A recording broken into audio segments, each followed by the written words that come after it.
actually आं दिनैहाय बारा गोलाव भिडिअ खालामा अनलि गुसुंल' बोथोराबो बिदिनोसै अखा हाबाय थादों माने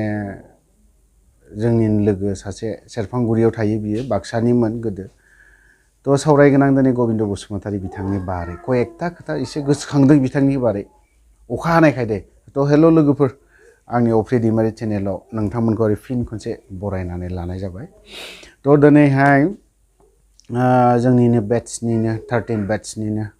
लोगो बिथांजों आं सावरायलायदोंमोन बिथां गबिन्द सारनि खोथा भुटान हाजोआव थानाय समाव बिथाङा बुंदों दान मोनथाम फुरा रेगुलार बिजों मास मोनथाम थादों बिनि उनावबो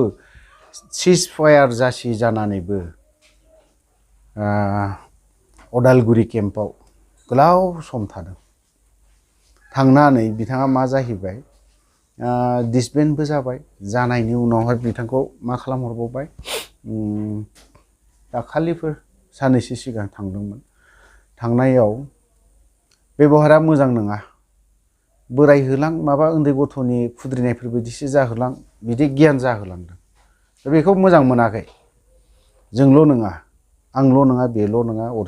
बे आंनि लोगोआल' नङा आं मुंखौ मख'नो सानाखै जायखिजाया आंनिनो लोगो बिबो जोंबो एखे जायगायावनो थानाय खिन्थु बिथाङा बै समाव गेलासेखौ माइरंखौ खयदिन जानांनाय बिथां गबिन्द बसुमतारी आंनिया कुइसना बिसो एफा गिदिर नङा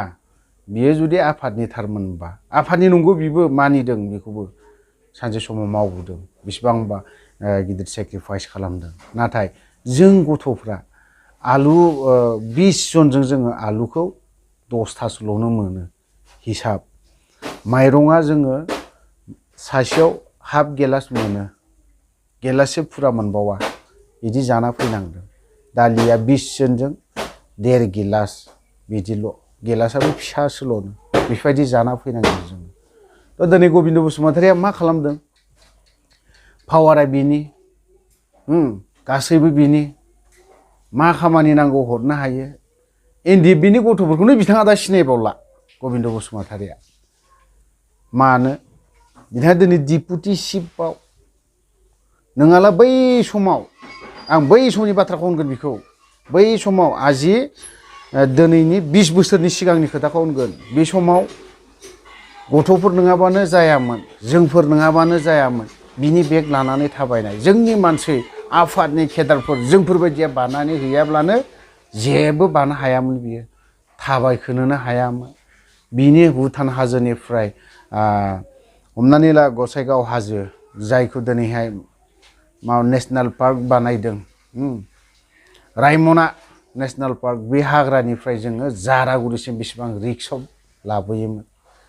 सिगां जों साथाम फैग्रोयोमोन साथामा थैखांनायनि उनावसो बिखौ मोनबा मोनबाय मोनाबा बे खारग्रोनो हायो बिदि अबस्थायाव जों लाबोदों दा जोंखौ सिनायनो रोंला बै मानसिया दाखालि थांदोंमोन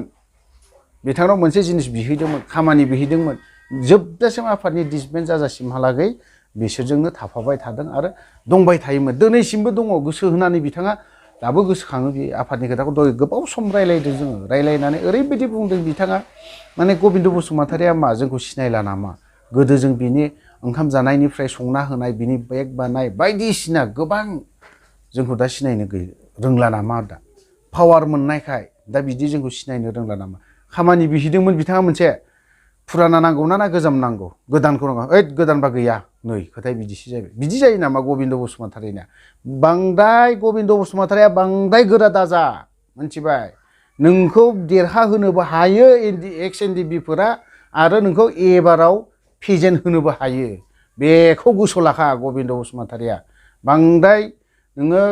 सेंग्राफोरखौ एफाराब लेथ्रा बेबहार दा खालामहर बे गियाना जायाखै नोंनिया एक्स एनडिएफबिल' नङा नोंखौ फेजेननो थाखाय रेडि जाना थानाया नोंनि समस्थिनि अदालगुरि डिस्ट्रिक्टनि रायजो राजानो नोंखौ फेजेनबावगोन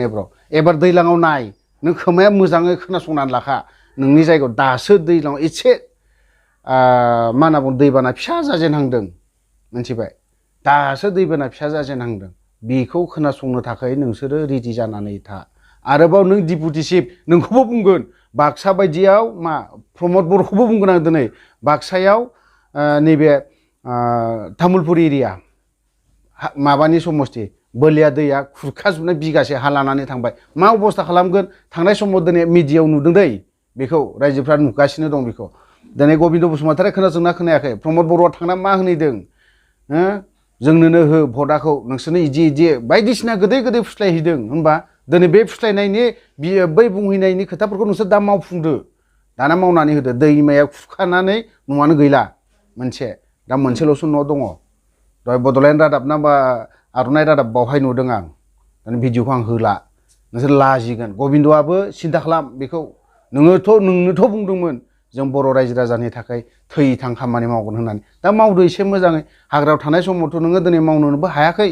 दाथ' नों अपेन जाजोब्बाय खुला खुलि गासैबो जाजोब्बाय नोङो जिउ दान होनानै मावदो मा ओंखाम बोथिया न'आव नों हरसेबो जिरायनो मोनबावा गोसो जायो रायजोनि खामानि मावथारग्रा मानसिब्ला 1 घन्टा सम जिरायनो सम गैया नोङो न'आवहाय नोंनि न'खरनि गथ'जोंबो नोङो दसे सम गेलेनो सम गैया रायलायनो सम गैया नोङो NDFB-नि गथ'खौ नों सासे जेनेरेल सेक्रेटारि एक्स जेनेरेल सेक्रेटारि NDFB-नि गथ'फोरखौ बांद्राय लेथ्रा बेबहार खालामनाया मोजां जायाखै नों बाहायदों गथ'फोरखौ नों इउज खालामदों नों दिनैहाय गावनो पावार मोननायखाय गाव डिपुटि चिफ मोनलायनायखाय माने आंनि आखायावनो गासैबो दङ बेखौ सानबा जानाय नङा जोंनि गथ'फोरखौबो मोजाङै नाय नोंनो पेरेलाइज खालामग्रा नोंनो बुख्रुबग्रा नोंनो केस खालामहोग्राया नोंनो गबिन्द बसुमतारीयानो दुनियानि एक्स NDFB-नि गथ'फोरा जेसेबां केस जानानै थानाय नों गबिन्दनि सायाव गबिन्दआनो खालामजोबनाय जेसेबां खामानि मावनो थिननाय नोंनो आं दिनै बारा गोलाव भिडिअ खालामला बेखिनियावनो दोनथ'नाय जाबाय जय बर' हारिनि